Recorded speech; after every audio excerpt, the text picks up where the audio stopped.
Hello, everybody. Dr. Rick here, dropping in on you. Hope everybody is having an unbelievable week to this point. Look, I'm not going to keep you guys long today, but I do want to share something with you that I hope is empowering and enables you and literally gives you access to a place that takes you to starts the process, at least, of taking you to the next level.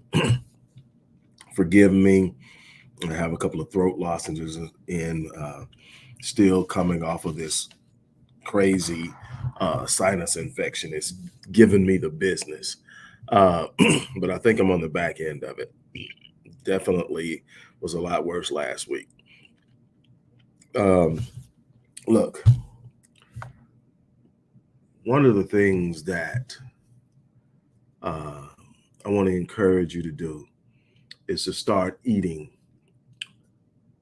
full, wholesome meals. Now, that applies in the true and physical sense, but I'm not talking about the true and physical sense. I'm talking about mentally, emotionally, psychologically, spiritually, in the way that you approach life, in the way that you think about the things that you want out of life.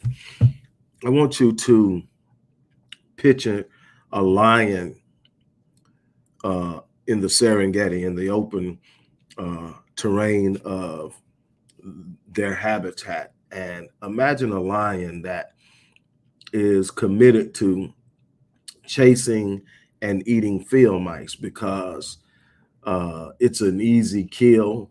Uh, can't outrun it. I mean, the mice can't get away from it. It's an easy kill. And so it goes down as a task, right? And what if the lion's primary goal became just checking off the list of having completed the task? I killed, I hunted, I killed, and I ate. But he's snacking on field mice. Well, here's the thing. Uh, Maybe if he kills enough field mice, he can survive. But the odds are not only is he not going to be as strong and as expressive as in impacting in the ecological system in which he resides as the top of the food chain, but he's more than likely going to starve to death. And many of you are emaciated and starving spiritually, emotionally, psychologically because you've been snacking on what life has to offer. You've been taking what little bit is easy to grab because it comes with little risk and little effort, not a whole lot of hard work, not a whole lot of chances of failure and pain and disappointment and rejection, but you're not getting the substance you need to expand and grow. You're not getting what you need to be fully empowered to express yourself in this world in a way that will leave a legacy and an imprint on this world that will show that you were here long after you're gone. And that should be your goal. Your goal should be to leave a legacy, not to live a life of ease. And that's something that's sold, this comfort zone that people tend to get immersed into, doesn't produce the type of results that outlive you. So what I want to do today, I want to talk to you more about a real step-by-step process. Now, while I'm going to use starting a business as the topic of the conversation, it applies to anything that you have a dream to do. Not just starting a business, whether it's building a relationship, whether it's pursuing a passion in artistry, performing, or whatever it is that you have a strong desire to do. It starts within as a vision, and it takes on emotion, which makes it then a dream. But if you're not careful, that's as far as it'll get. It'll be a dream, and you will sit there and I told you yesterday that heart deferred makes the heart sick. And so you got this thing and you want it, but you're not taking the necessary action. So what I'm going to do is I'm going to give you a 6-step process by which you can take your dream and transform it into actionable goals and a plan that when you follow it will put you right at the doorway of what it is you say you want, and you just open the door and you walk in. Now it's going to require work, it's going to require commitment, it's going to require consistency. You're going to have to be willing to change some things. You're going to have to be willing to change the way you think about some things. But here it is. The thing you have to do is, first and foremost, is you've got to take your dream, and then you've got to look at where you're at, and then determine where the goal is. I mean, where the dream is, and that's your destiny. Now, you're going to set a course of goals over the course of this journey that ultimately leads you to your destiny. Now, when you set the first goal, it all depends on where you set it, how you set it. Some people shoot for the stars. Some people are so frightened by the huge nature of dreaming big that it paralyzes them. So they have to shrink it a little bit, make it small so they can go. And it's okay. You're just playing mind games with yourself because it's all the same. You're moving. That's the important thing. So you set a goal. When you set the goal, the first thing you do when you set the goal is you need to identify the benefits of achieving the goal. You're not just doing it to do it. You're doing it because it has benefits. The first benefit is going to move you closer to the ultimate goal, which is this dream that you want to have, the business you want to start, whatever it is moving you towards it. So the first thing is you set it. So if I'm sitting up and I'm starting a business, maybe the first goal is to get a DBA, doing business as. That sets it up. If a business license is required, apply for the business license. That's the first step. What's the next step? The next step is identify the obstacles, because there are going to be obstacles. Anything worth having is going to have a level of conflict and constriction and restriction and a level of challenge to get to it. It's just part of the equation of success. There's going to be challenges. There's going to be a level of challenge. You have to be willing to do it, but you need to know what it is. Why? Because when I identify the obstacles, I now have the ability to do the research, to obtain the knowledge and information necessary to strategize on how I will overcome the obstacles. There's no such thing as being stuck. Everything in front of you is solvable. There is an answer to every enigmatic issue you're going to face in this life, but you've got to be looking for the answer more than you're looking at the problem. That's a thing that most people do. They give the power to the problem because they spend more time focusing on the problem than the solution. And the thing you focus on the most, what? You feel, right? We talked about that. I don't know how many times. Whatever you focus on, you're going to feel. You focus on the problem becomes bigger. It becomes overwhelming. You start to develop anxiety. You start to develop worry and frustration. And the more you do that, the more cortisol is released into your bloodstream. Adrenaline is released into your bloodstream. Your heart rate starts to go up. Your prefrontal cortex starts to shut down. Can't make good decisions then. So what do you need to do? You need to sit up and focus on the solution. Once you tell yourself there's an answer to this, there's a solution to this, you will automatically start to calm down because now you're focusing on the solution. The more you focus on the solution, the less you got time to worry about the problem. When you can eradicate worry, things become a lot easier to manage. After you identify the obstacles, the next thing you have to do is, number 3, you got to spell out in detail the skills and the knowledge necessary to be able to do what it is you're saying you're going to do. I tell you this all the time. We don't get what we want in life. We get who we are. So if you want to be, you want to start a barbershop, well, first thing you're going to need to do is, if you're going to be a barber in this barbershop, and you're going to have to go to school and you have to get licensed. And when you get licensed, then you have this license. You can either use that license to open up your own shop, or you can use your license to go sit up and rent a booth in another person's shop. But you're gaining the experience. You can choose the path you want based on where you're at and how aggressive you want to be. But the end goal should be I'm owning a barbershop. But you have to start where? I need a skill set. I need to know how to cut hair. I need to have the legal access to it so that I don't end up being fined for cutting hair without a license. And so I'm going to go ahead and I'm going to get this. A lot of people don't know this. People talk about, and I talk about the fact that I've started and brought to profitability 47 companies. Some of the stuff I would tell you wouldn't believe. But I grew up in a beauty shop. Quick move off. We stopped on spelling out and skills, and I'm telling you why. I grew up in a beauty shop. Matter of fact, my great grandmother who reared me, my mom, and one of my sisters are cosmetologists. So I grew up in a beauty shop. And there was a time during the 90s where this thing was really popping. I mean, in Houston, we had the House of Brown, Hair Designs by Moody.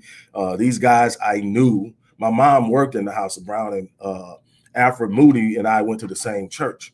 And if you were a girl in the 90s and you were in Houston on the north side, anywhere, you knew who Alfred Moody was, Hair Designs by Moody. This dude was killing it. And we were taught. So I decided I wanted to open a shop. Didn't really want to do hair, but I didn't want the shops under anyone else's license. So guess what? In the middle of everything I'm doing and everything else, I went to school, got my 1,500 hours. I don't know what it is now. Got my 1,500 hours, got my license, didn't do nobody's hair, cut some hair every now and then, but I got the whole life. I didn't just do bar, I did the cosmetic. I wanted to open a shop. Did that for a while and realized, okay, this is too much of a headache, but I did it. And my thing is, it was just a step.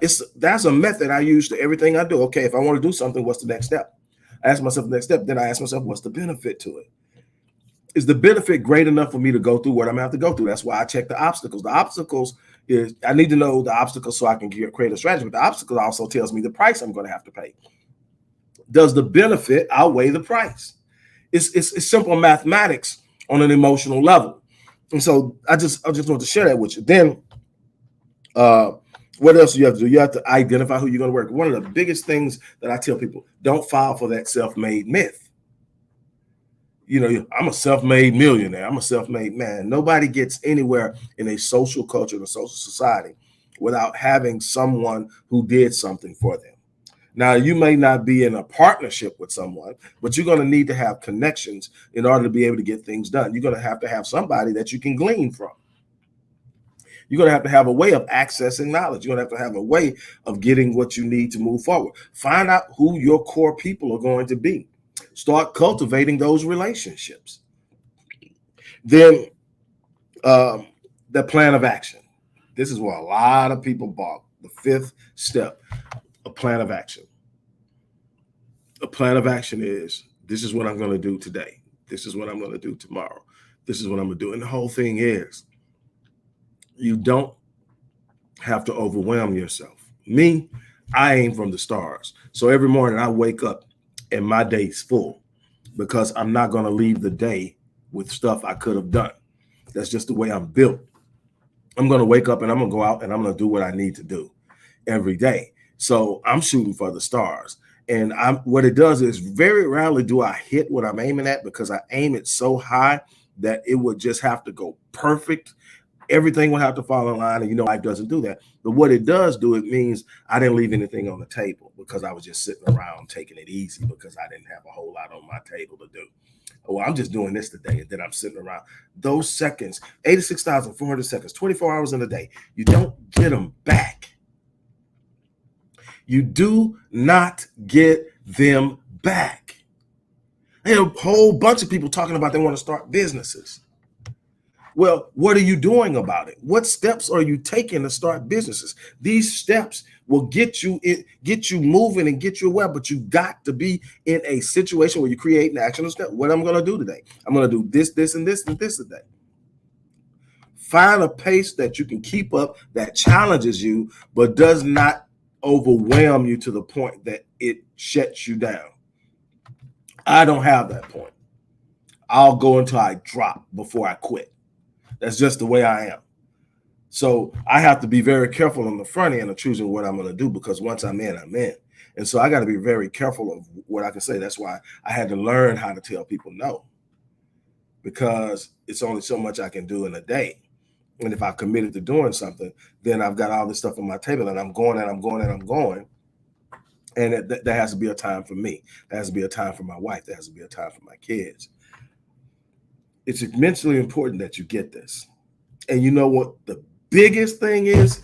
And you would never imagine it. Number 6, set a date. If you have a dream and you have these ideas and these things you want to do, your goal isn't a goal until you put a date on it. When you put a date on it, what you do is you create immediate urgency because it has to be done by that date. So it tells you pretty much, if I'm going to do all this stuff by this time, then this much has to be done a day. So you know how much you got to do a day based on that date. And if you know you got behind a day, you know the next day you need to double down. But without that date, it's still just a dream. And so many people are sitting around right now with nothing but a dream because they refuse to create an actionable step-by-step plan, set it up, put a date on it, and start to move toward it. It's about taking steps toward what it is you say you want. So, with that being said, those are the 6 steps. Go back and watch this again. 6 steps that'll put you in place, whether it's opening a business, whether it's creating a relationship, whether it's pursuing some other type of career, whether it's changing your finances. There has to be a step-by-step process that you can look at and say, okay, this is what has worked, and this is what I can do. I can tell you that the most successful people read a lot. You should want to read a minimum of 4 books a month. And if you're saying you don't have time, it's probably because you're watching too much television. But you are spending time doing things that do not promote or are not conducive to you achieving the things that you say you want to do in life. You can say it all they want, but you don't get what you want. You get who you are. So what do you need to grow into? And how much work is necessary for you to grow into it? That should be your focus. Now, here, for those of you who are seriously talking about starting a business and you don't know where to start, I created a course called Launching a Legitimate Online Business in 7 Days. And it's using the methodology that I use to literally relaunch my business career after a catastrophic setback where my whole life got blew up. And I had to start over from scratch. And I used this method of building businesses online because of access, immediate access, and being able to get those things done. And I said in 7 days, but there have been times I've used this model, and it's the same steps. I just didn't stretch it out over 7 days. There are times I used the same model and launched it in less than 24 hours. Came up with an idea. I say, man, I bet I can do this, and this is what I'm going to bring to the table. This is what I always have, something you're bringing in value, whatever that is, and however it's presented, but have something you're bringing in value. And here it is. And the beautiful thing about what I do here in teaching people how to launch a business and sell, I show you how to do it. You don't have to have your own product. You don't have to build a website. I'm going to show you how to use things that are already out there, free tools that you can set up, that you can get things going. And then once you learn it and you make a little money, you can start to professionalize it a little more, work on the aesthetics. But right now, you want something proficient, you want something practical, you want something functional. And I show you how to do that. I show you a number of different sources of where you can sit up and use existing products, services, materials that are out there. I show you the ones that are going to work the best and the easiest and have the highest profitability based on time spent. And I teach you that. And look, I teach you in a 7-day format so that in 7 days you can practice and you can consistently do this over and over and over again in any genre, in any industry, with any niche, and you can do it over and over again. And I am going to teach you that. The link for that is in the description box. And I guarantee you, for what I'm offering it to you for, that's within the first couple of weeks.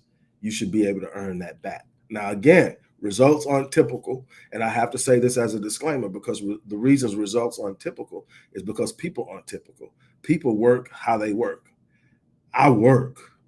So what I was able to do and build was based on how I work. See, I got up this morning at 4 a.m., got my prayer, meditation, my morning routine, physical routine in, and then, got myself ready, did my study, my book reading, like I said, all the other stuff, and then got out and got busy in what my day is. Now, I've come a long way since that catastrophic time and devastating time in my life where I had to rebuild and relaunch and use these. So if I'm getting up at 4 o'clock and grinding like this now, imagine how I was getting up and grinding when it was my very livelihood was dependent upon it.